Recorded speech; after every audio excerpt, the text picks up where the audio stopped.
Pasal 3. Apa maksud tujuan Allah bagi bumi?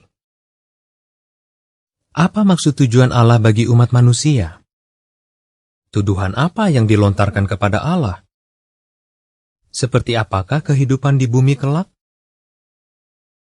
Paragraf 1. Pertanyaan. Apa maksud tujuan Allah bagi bumi?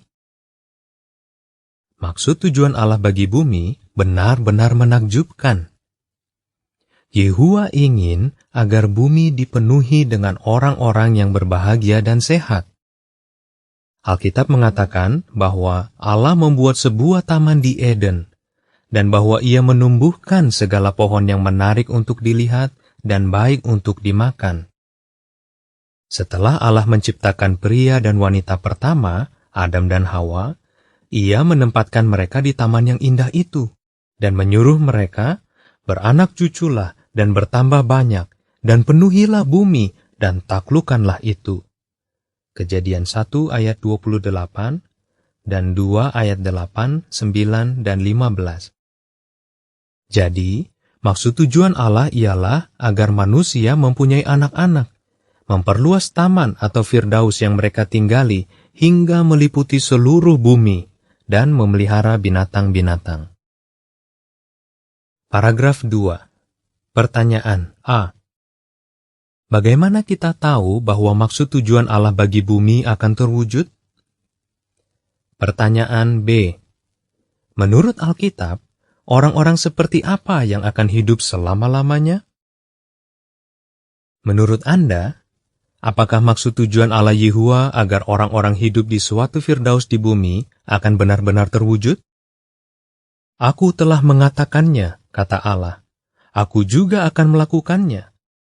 Yesaya 46 ayat 9-11 dan 55 ayat 11. Ya, apa yang Allah tetapkan pasti akan Ia laksanakan. Ia mengatakan bahwa Ia tidak menciptakan bumi dengan percuma, tetapi membentuknya untuk didiami. Yesaya 45 ayat 18. Allah ingin agar bumi dihuni oleh orang-orang seperti apa, dan untuk berapa lama? Alkitab menjawab, orang-orang adil benar akan memiliki bumi, dan mereka akan mendiaminya selama-lamanya. Mazmur 37 ayat 29. Paragraf 3. Pertanyaan. Keadaan apa yang sekarang ada di bumi? Dan hal ini menimbulkan pertanyaan apa saja? Memang, hal ini belum terjadi. Sekarang orang masih jatuh sakit dan mati. Mereka bahkan berkelahi dan saling membunuh. Pasti ada yang tidak beres. Tetapi, Allah tentu tidak bermaksud bahwa bumi ini menjadi seperti yang kita lihat dewasa ini. Ada apa sebenarnya?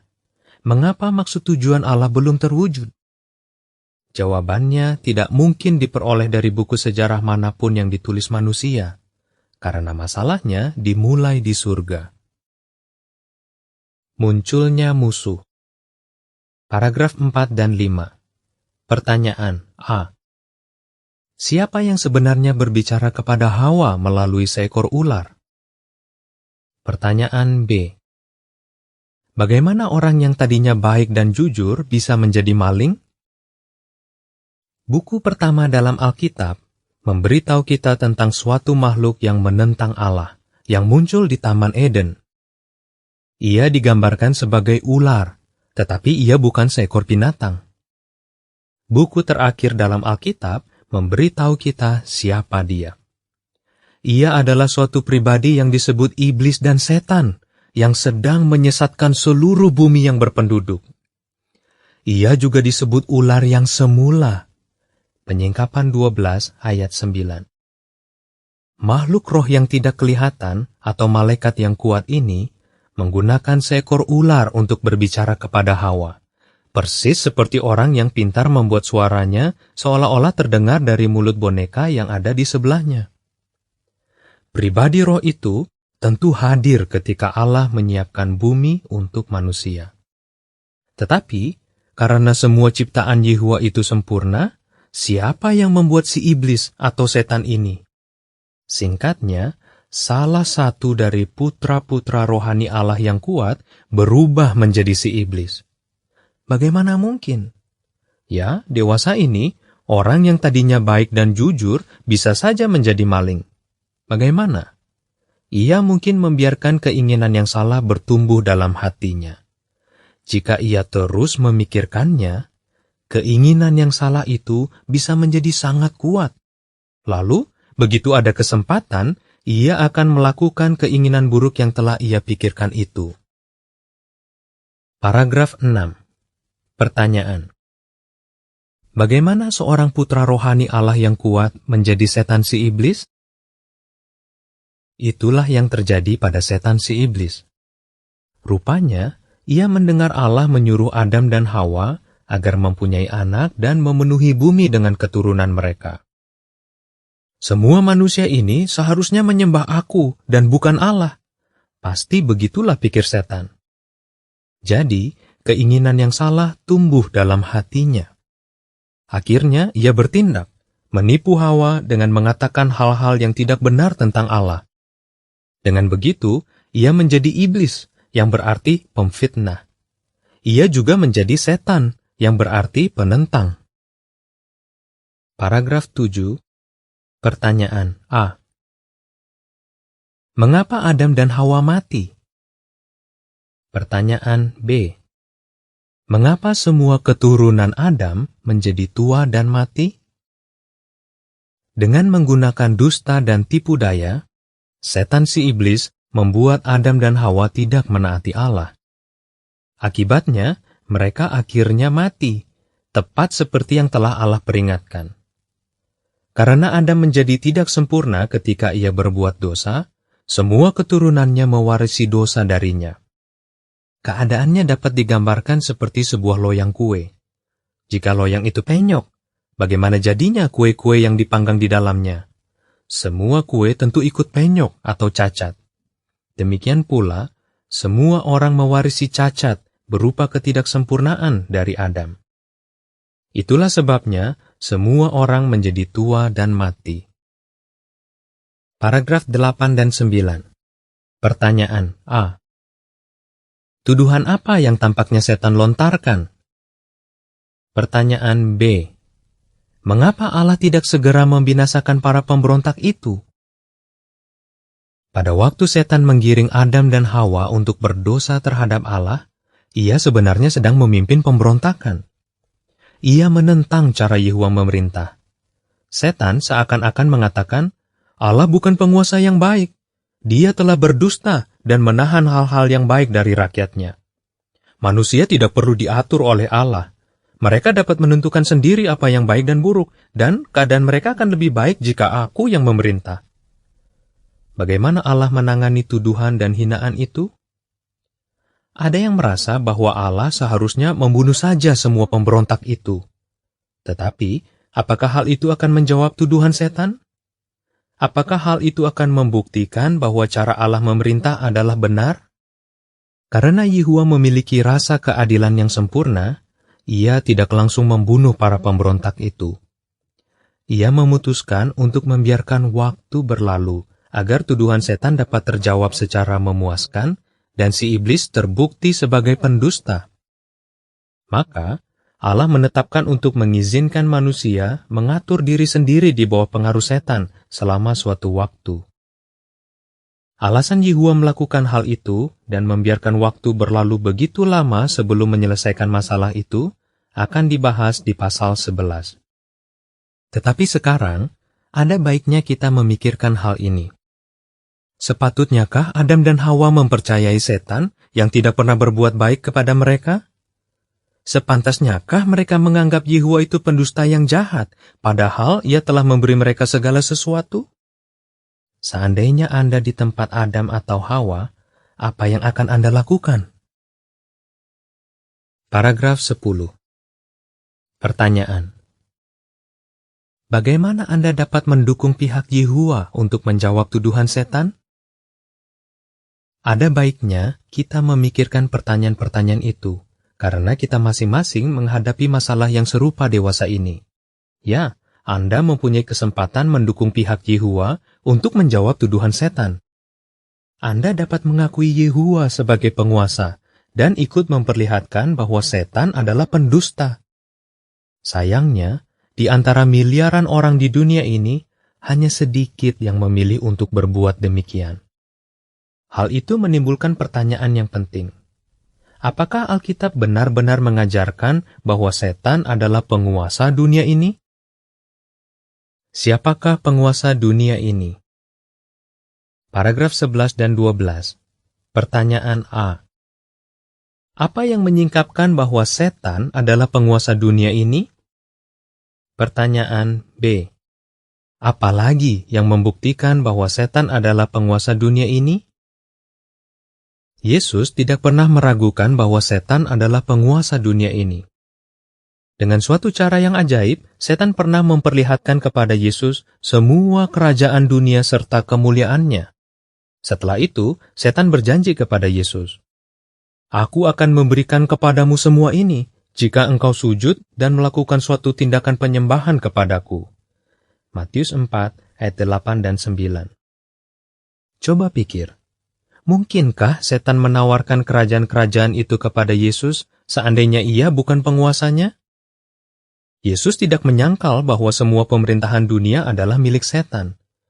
Yesus pasti akan menyangkalnya, andai kata setan bukan pribadi yang mengendalikan semua pemerintahan itu. Yehua jelas adalah Allah yang Maha Kuasa, pencipta alam semesta yang menakjubkan ini. Namun, Alkitab tidak pernah menyatakan bahwa Allah Yehua atau Yesus Kristus adalah penguasa dunia ini. Sebenarnya, Yesus secara khusus menyebut setan sebagai penguasa dunia ini. Yohanes 12 ayat 31, 14 ayat 30, dan 16 ayat 11. Alkitab malah menyebut setan si iblis sebagai Allah sistem ini. 2 Korintus 4 ayat 3 dan 4. Mengenai si penentang ini atau setan, Rasul Kristen Yohanes menulis, "Seluruh dunia berada dalam kuasa si fasik." 1 Yohanes 5 ayat 19. Bagaimana dunia setan akan disingkirkan? Paragraf 13. Pertanyaan, mengapa perlu ada dunia yang baru? Seraya tahun demi tahun berlalu, dunia menjadi semakin berbahaya. Dunia dibanjiri pasukan yang terus berperang, politisi yang tidak jujur, pemimpin agama yang munafik, dan penjahat yang berdarah dingin. Seluruh dunia ini mustahil diperbaiki. Alkitab menyingkapkan bahwa tidak lama lagi Allah akan memusnahkan dunia yang fasik ini dalam perangnya yang disebut Armageddon. Dan sebagai gantinya akan ada dunia baru yang adil benar. Paragraf 14. Pertanyaan, siapa yang Allah pilih untuk menjadi penguasa kerajaannya? Dan ayat-ayat mana yang menubuatkan hal ini? Allah Yehua memilih Yesus Kristus untuk menjadi penguasa atas kerajaan atau pemerintahan surgawinya yang akan berkuasa atas bumi. Lama berselang, Alkitab menubuatkan, seorang anak telah lahir untuk kita, seorang putra telah diberikan untuk kita. Lambang pemerintahan ada di atas bahunya, dan namanya disebutkan Raja Damai. Besar kekuasaannya, dan damai sejahtera tidak akan berkesudahan. Yesaya 9 ayat 5 dan 6, terjemahan baru. Yesus mengajar para pengikutnya untuk mendoakan pemerintahan itu, begini. Biarlah kerajaanmu datang, biarlah kehendakmu terjadi, seperti di surga, demikian pula di atas bumi. Matius 6 ayat 10. Seperti akan kita lihat selanjutnya dalam buku ini, tidak lama lagi semua pemerintahan di dunia ini akan disingkirkan dan digantikan oleh kerajaan Allah. Setelah itu, kerajaan Allah akan mewujudkan Firdaus di bumi. Dunia baru sudah dekat. Paragraf 15. Pertanyaan, apakah bumi baru itu? Alkitab meyakinkan kita, ada langit baru dan bumi baru yang kita nantikan sesuai dengan janji Allah, dan keadil benaran akan tinggal di dalamnya. 2 Petrus 3 ayat 13. Ada kalanya apabila Alkitab menyebutkan bumi, yang dimaksudkan adalah orang-orang yang hidup di atas bumi.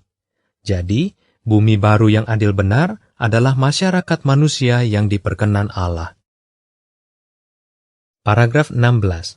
Pertanyaan: apa hadiah yang tak ternilai dari Allah bagi orang-orang yang Ia perkenan? Dan apa yang harus kita lakukan untuk menerimanya?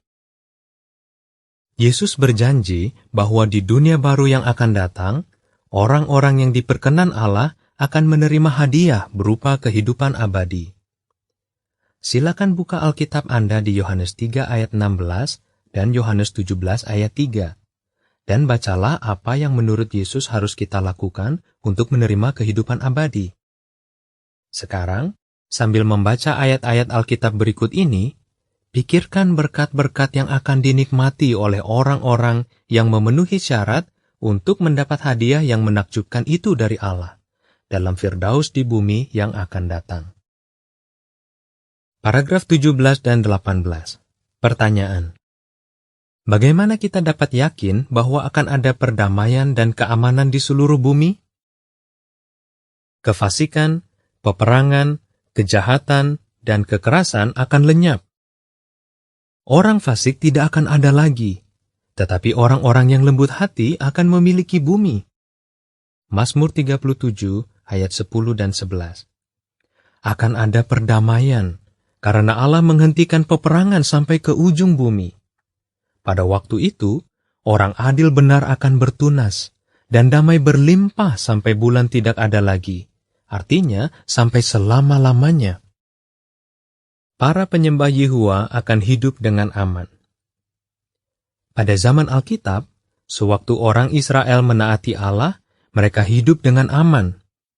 Alangkah menakjubkannya kelak saat kita menikmati keamanan serupa dalam Firdaus.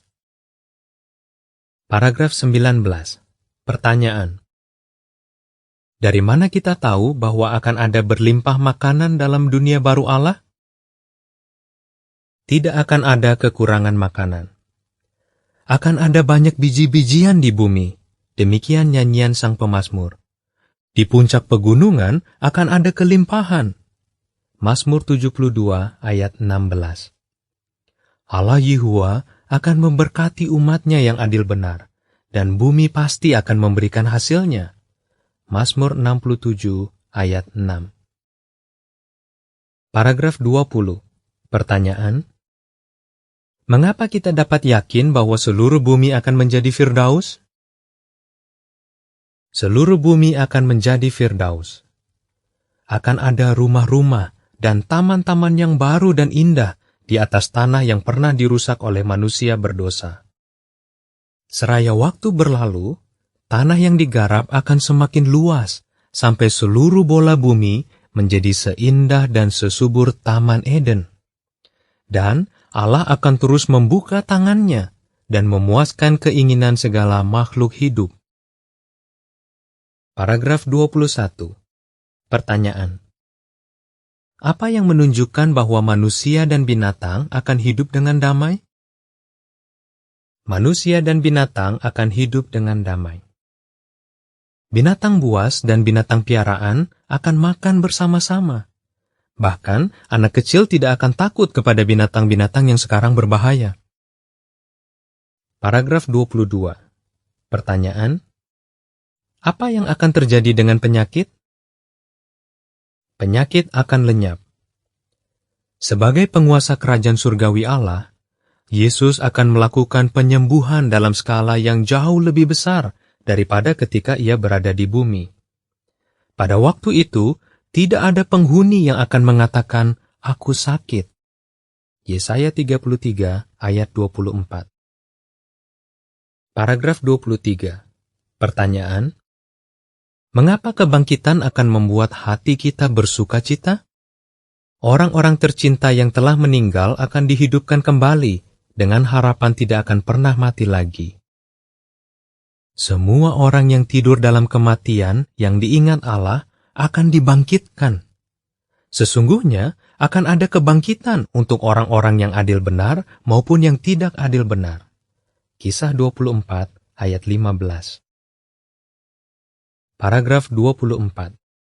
Pertanyaan: bagaimana perasaan Anda jika Anda hidup dalam Firdaus di bumi? Alangkah menakjubkan masa depan orang-orang yang memilih untuk belajar tentang Pencipta Agung kita, Allah Yehuwa, dan melayani Dia. Firdaus di bumi yang akan datang, itulah yang Yesus maksudkan ketika Ia berjanji kepada penjahat yang mati di sampingnya, "Engkau akan bersamaku di Firdaus." Lukas 23 ayat 43. Kita harus belajar lebih banyak tentang Yesus Kristus, karena melalui Dialah semua berkat ini bisa kita peroleh. Apa yang Alkitab ajarkan? Maksud tujuan Allah untuk menjadikan bumi ini suatu Firdaus akan terwujud. Yesaya 45 ayat 18 dan 55 ayat 11. Sekarang setan berkuasa atas dunia ini. Yohanes 12 ayat 31 dan 1 Yohanes 5 ayat 19. Di dunia baru yang akan datang, Allah akan mengaruniakan banyak berkat kepada manusia. Mazmur 37 ayat 10, 11 dan 29.